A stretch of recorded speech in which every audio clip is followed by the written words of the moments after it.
que a terra estava no centro, como no texto de Josué, que diz assim, que Deus fez o sol parar. Se Deus fez o sol parar, é porque o sol está em quê? Em movimento. E ali a igreja acreditava no modelo geocêntrico, em que a Terra estava no centro do universo e tudo girava em torno, né? Tudo que a igreja queria é que tudo girasse em torno dela. Basicamente, o cientista que ela adotou foi Cláudio Ptolomeu, na época, e ele acreditava no modelo geocêntrico, só que ele, para explicar o movimento do Sol, ele dizia que o Sol girava, né? Ficava girando em torno da Terra durante um ano. E tudo girava em torno desse processo. Então, de qualquer maneira, o Sol girava em torno da Terra e também os planetas giravam em torno da Terra, o modelo geocêntrico. Só que ele, para explicar o erro, né, do modelo, ele dizia que os planetas ficavam girando assim, indo e voltando, porque o planeta vai e volta, né? A gente vê Marte numa posição progressiva e Marte numa posição retrógrada. Então, para explicar isso, ele dizia que girava dessa maneira, né? Cláudio Ptolomeu, modelo geocêntrico, preste atenção. Você que vai fazer a prova, modelo geocêntrico, Cláudio Ptolomeu. Quem são os cientistas do modelo heliocêntrico? Começa com Nicolau Copérnico, antes do que foi para a fogueirinha, foi Giordano Bruno, vem Tycho Brahe, que era o homem rico, tinha um ajudante, que é Johannes Kepler, e fez as leis de Kepler. Não sei se eu mencionei já Galileu Galilei. Bom, essa é a segunda dica. A terceira dica é você entender o movimento de translação e rotação da Terra. O movimento de translação da Terra, esse é o modelo já heliocêntrico, né? O modelo mais moderno. A Terra gira em torno do Sol. Esse é o modelo heliocêntrico. E o modelo geocêntrico os planetas giram em torno da Terra. E o movimento de translação é quando o planeta translada. Sabe a transladação do Sírio? Quando você faz alguma transladação é movimento, entendeu?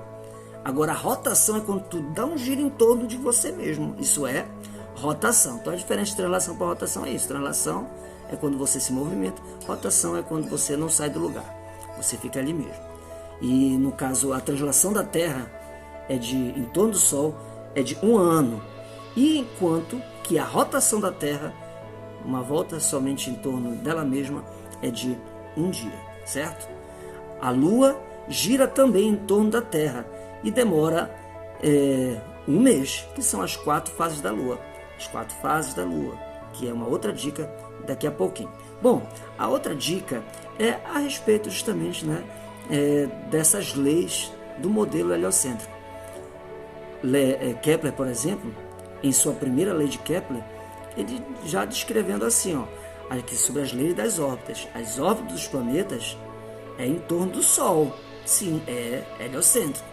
As órbitas dos planetas são em torno do Sol, só que a trajetória é elíptica, enquanto que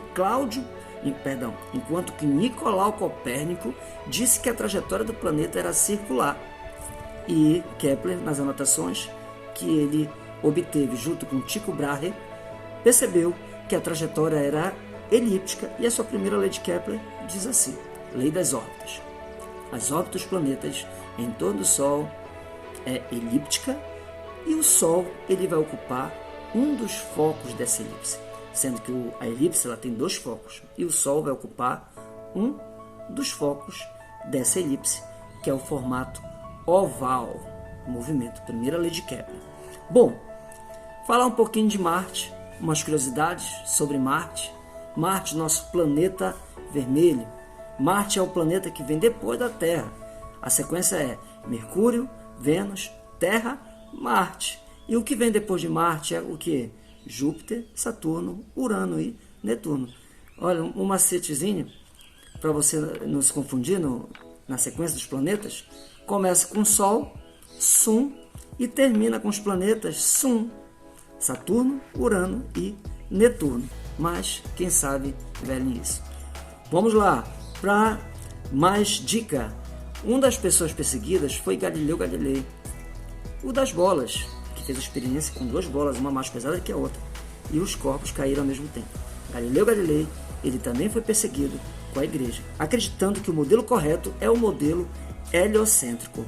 Nessas perseguições, o interessante é que Galileu Galilei pegaram ele se fez de doido e furaram o olho dele. Uma das histórias dele, né? Outras histórias, né? Inclusive que a igreja fala a respeito disso, que não houve perseguição, mas ela pediu perdão para Galileu. Recentemente o Papa pediu perdão para Galileu, que não houve aquelas perseguições como diziam e tal, que tinham documentos que eles conversavam, tentavam negociar nessa questão e tal, mas acabou. O que está na história é que ele ficou preso e foi uma prisão domiciliar, mas ele era evangelista e tinha uma relação, dizendo a igreja, amigável. Bom, o sexto comentário, como já falei, né, movimento de translação, ele demora 365 dias. Uma curiosidade, Netuno, que está muito mais afastado, será que é o mesmo tempo de translação? Netuno, por estar mais afastado, Kepler mesmo tem uma fórmula que fala sobre isso, o quadrado do período é proporcional ao cubo do raio. Netuno, para dar uma volta, demora mais de 100 anos, então é muito tempo. Se você tentar ter um aniversário em Netuno, esperar completar um ano, será, né, mais de 100 anos terrestres.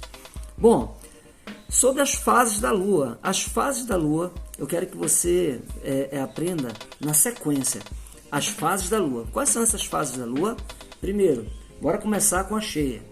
Primeiro ela está cheia, lembrando que demora um mês aproximadamente para ela dar uma volta em torno da Terra. E você vê os 4 pontos diferentes da Lua no decorrer do mês. Então vamos começar com a cheia. Primeiro a cheia, depois ela começa a secar. É a minguante, depois da minguante ela seca, aí é a nova, é a Lua que a gente vê de dia, e depois ela começa a crescer, crescente. Então a sequência, cheia, minguante, nova, crescente e cheia. O eclipse lunar é na lua cheia e o eclipse solar é na lua nova. Então, para você entender, o eclipse solar você vê durante o dia, certo? Durante o dia é lua nova, e enquanto que o eclipse lunar você vê durante a noite, é lua cheia. Você tem que saber então a sequência. Preste atenção. Você está durante o dia, fica tudo escuro, eclipse solar. Por quê? Quem se meteu no meio durante o dia? A lua nova. Então quem fica na frente é a lua nova. Então é Sol, lua nova e Terra. A lua nova fica entre a Terra e o Sol. Enquanto que a lua cheia, ela fica depois e ali aparece à noite. A lua cheia, ela vai aparecer de noite e a sequência é Sol, Terra e lua cheia. A lua era para estar cheia de luz, aqui a gente olhando na Terra aqui no meio, olhando a lua cheia de luz, mas de repente a Terra fica no meio, escurecendo a lua cheia e dá aquele efeito que você vê à noite, que é o eclipse lunar, que é um dos eclipses mais bonitos que tem, né? Tem vários tipos de eclipses, 2 na verdade, mas tem vários tipos desses eclipses, certo? Então é isso, gente. Os comentários que eu tinha para fazer de cosmologia com vocês é basicamente isso.